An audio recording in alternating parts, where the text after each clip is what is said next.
Hey there, and welcome to the Windsor Star News Cafe. I'm Dylan Kristy. And I'm Donald McArthur, and a crazy story, Kelly Steele, that comes right out of Amherstburg. If it wasn't in the Windsor Star, I wouldn't believe it. Yeah, absolutely. Kelly Steele, she's a huge runner herself, so she kind of heard about this through the grapevine, but it turns out that a Bell River resident, Meredith Fitzmaurice, she actually planned on running the half marathon in preparation for the Detroit Free Press Marathon, and she made a wrong turn.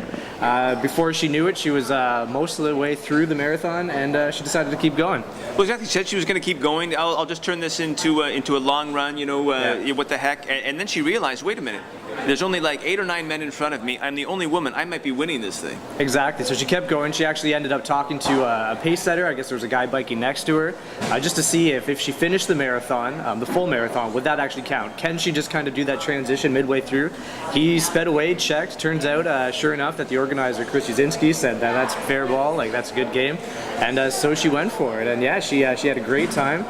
Yeah, she finished with the time 3 hours and 11 minutes and 48 seconds. She was the first woman. She was 10th overall, and she qualified for Boston. All of this just going out to run a leisurely half marathon, and she walks home with a gold. Yeah, it turns out she had never run this distance before either. I guess before a marathon, for marathon training, you don't actually want to do the full distance, but... Yeah. I signed up for a marathon clinic once. Did you? How long did that last? I went once. One session, eh? Yeah. So yeah, pretty exciting, like you said, 10th overall. She's heading to Boston, and she's going to be doing Detroit, so I think she's well prepped.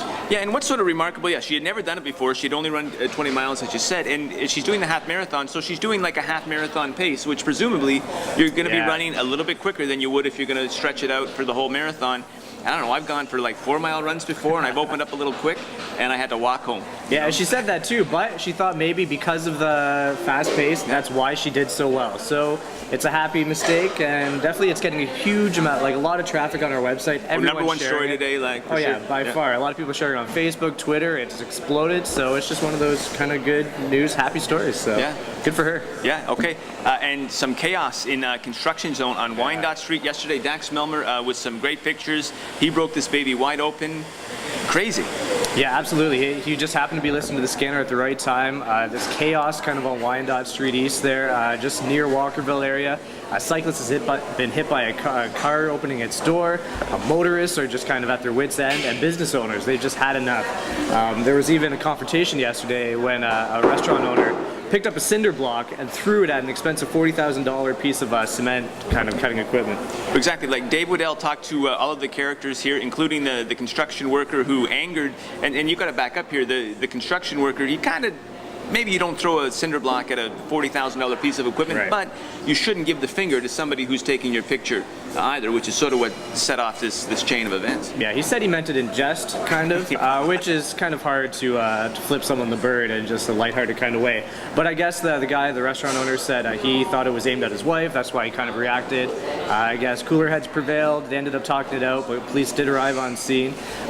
Dave Woodell, he also talked to Maria of Maria's restaurant. She was saying that she's actually had to shut down early a few days because just people aren't coming to her restaurant. There's so much construction in front of her place that they have 10 customers sometimes, when usually for breakfast alone they have about 60. So people are definitely feeling the effect of this. Yeah, she says business is down about 40%. Now this construction, it's Coco Paving that's doing the construction work there. They began on August 21st, and they're not expected to be done until November 30th, right? So that's like 2 months of traffic jams and people not being able to get your businesses to your business, and it really has repeated itself all over the city. I mean, it's boiled over in this one area, but we've sent photographers out to the Walker Road, a construction site, to Ottawa Street by Freed's there. I mean, when these projects are done, there's a huge inconvenience. You got to break a few eggs to make an omelet, I guess, but business owners, they really struggle. Oh yeah, absolutely. There's some great comments on the story itself too. People are commenting that the Empire State Building was built in 18 months, and it's amazing how in Windsor alone, construction projects seem to kind of stretch on forever. But it's kind of a common occurrence. It's the season for it, and really hopefully it benefits them in the long run. But definitely the tempers usually boil over. Okay, and I'm just going by the seat of my pants here when you just talked about the Empire State Building and stuff, but it's an urban legend that, and it might be true, I'm not sure, but that EC Row is actually in the Guinness Book of World Records for either being like, and I think it's for like the it took the longest time to build, Really? like of any project ever, and it's, who you know knows how with long the it took, Parkway with these approximately? girders, how long that's going to take now. Well, I would say the Parkway could probably start. We already know it's the most expensive piece of roadbed in Ontario's history, and who knows what could happen, but the girders are certainly going to slow it down. Oh yeah, absolutely. So, stay tuned for that. Hopefully things kind of wrap up and people, I don't know, just gotta be patient sometimes for some of this. But I can understand. It'd be tough. Yeah.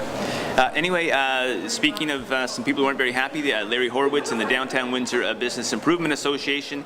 For 17 years, Caesars Windsor has been giving them about $300,000 a year, and it's compensation for the competition they're giving to the hotels and eateries because everyone's get sucked like a vacuum into Caesars Windsor.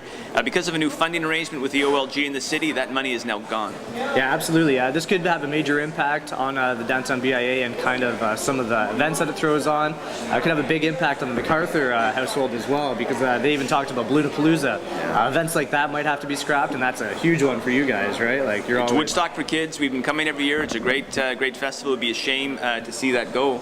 Yeah. And Horowitz, he's also threatening. Downtown is in some pretty rough times now. There's panhandlers on every corner, a lot of shuttered shops.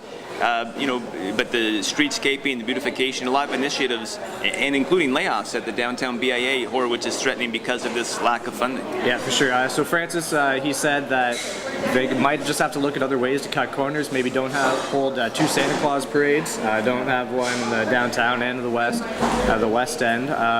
But the city, I think they're going to pitch in for this final year. Give them, what's a third of their budget right now that's coming from that. So it's a huge impact.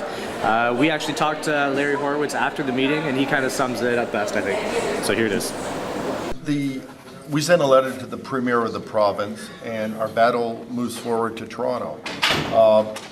The Premier and the government that put this agreement together right now has created a new agreement. Back 17 years ago when they created this agreement, they said it would be fair and equitable back then when they brought in the casino into downtown Windsor. Today they say they're bringing a new agreement forward that's fair and equitable, but none of the businesses downtown, none of the people that put together that original agreement think that this is fair and equitable. The casino was paying $315,000 a year for the last 17 years, which was created because the casino did not, that was in lieu of a BIA levy.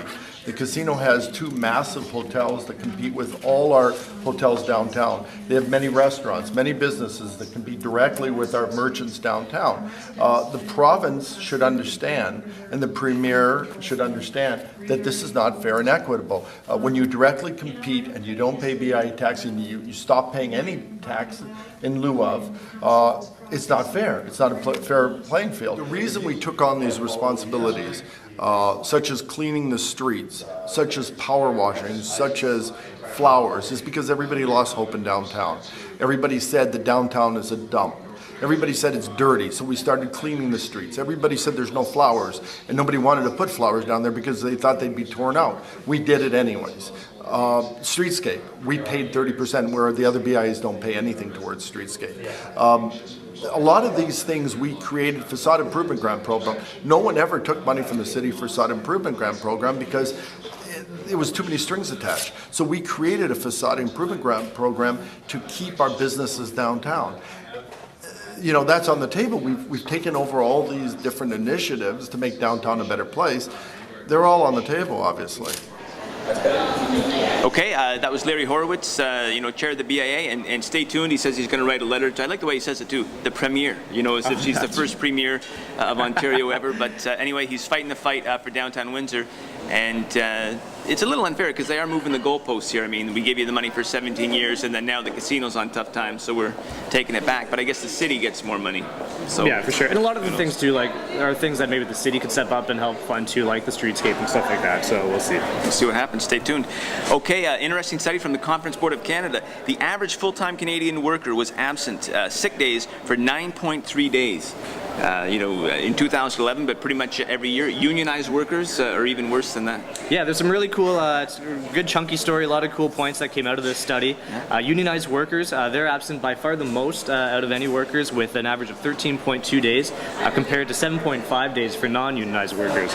Now they point out that might just be because of the hard-fought battles by unions to actually get these work days entitled for their employees. Think you can, yeah. So yeah, if you can take them off, why not? So maybe that's why they take so many off. Well, and the other one, civil servants, okay, bureaucrats, they miss more time than private sector workers, 12.9 days compared to 8.2 in the private sector, so that's ammunition for people that don't like bureaucrats. Yeah, that's significant. Here's another good one. Women are absent more days than men, with an average of 11.4 days compared to 7.7 for men. Yeah, there's no comment from us there, but they couldn't. They had explanations for all of them. They didn't have an explanation for that one. That was a mystery to them. Oh, that's true. The other one is that young workers, they miss fewer days, and this sort of makes sense. You're young, you're hungry, you're trying to earn your bones. But 20 to 24, they miss 5.9 days. 45 to 54, they miss 10.3, and 55 to 64 years old, they miss 13.2, days a year. Yeah, so really interesting numbers coming out of this. Trying to think of both of us, we really don't take that many sick days. Like, you take a lot of golf days. I do take a lot of golf days. That doesn't might count. That doesn't count. I phone in happy sometimes, but in terms of sick days, no. I mean, in my 15-year career, maybe twice. What? Really, it's true. I don't phone in sick. I mean, really? Some people actually would hold that against me because if I've come in sick, yeah, and people say you really shouldn't come in sick because then you're sort of infecting the whole office. And, yeah, that's true. But I don't know. And how about you? I think I can remember one time since I've been here, and I actually came into work that day, and it was just so rough that I ended up having to leave probably about 3 hours into it. I run a tight ship. He does run a tight ship. But it's tough. I'm the first one in the morning. I pretty much turn on the lights, and no one else is here. So if I'm not here, you really have to come in early. Well, he asked me once, because he finally figured it out. He comes in, sort of every morning at 6 a.m., and he asked me once, hey, man, like, what happens if I'm sick? Yeah. Who do I phone? And I said, well, you can't be sick. You pretty much have to work from home until I'm in, and then go from there. So exactly. So well, we'll see. But you're also young and hungry and earning your bones. That's right. Okay, a big thing today is Kent Rice. He's being sentenced. Sarah Sekeli, she's live tweeting that. We'll have a full story and videos and photos for you later in the day. This has been WinStar Cafe.